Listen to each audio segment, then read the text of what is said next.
చిన్న కథే కానీ ఒక పెద్ద సందేశం. జాగ్రత్తగా వినండి. నేను అన్నిటికన్నా శుభప్రదం, మంగళానికే నేను చిహ్నం, మిగతా ఆకులన్నీ అమంగళం అంది మామిడాకు. అప్పటినుంచి మామిడాకులు తలకిందులుగా వేలాడుతున్నాయి. నేను సువాసనలకు పరిమళాలకు మారుపేరు, మీకు వాసన లేదు, మీరెందుకు పనికిరారు అంది కరివేపాకు. కరివేపాకులు కూరలో తప్పనిసరి, కానీ వంట పూర్తయ్యాక పక్కన తీసి పారేస్తారు.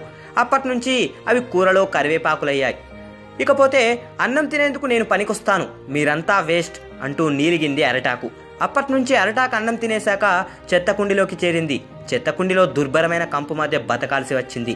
ఇకపోతే అసలు గొప్పంతా నాదే, అన్నం తిన్నాక ముఖశుద్ధి కోసం అంతా నన్నే తింటారు అని హోయలిపోయింది తమలపాకు. అప్పటినుంచి మొత్తం నమిలేశాక మనిషి దాన్ని బయటకు మూయడం మొదలుపెట్టాడు. పాపం తులసాకు ఏమీ అనలేదు, తన గొప్ప ఏమీ చెప్పుకోలేదు. అందుకే దాన్ని పూజిస్తారు, తులసమ్మ అని పిలుస్తారు. అయితే దీని నుంచి గ్రహించవలసింది ఏంటంటే, ఎప్పటికైనా అహం నాశనానికే. దీన్ని బాగా గుర్తుపెట్టుకోండి. జై హింద్.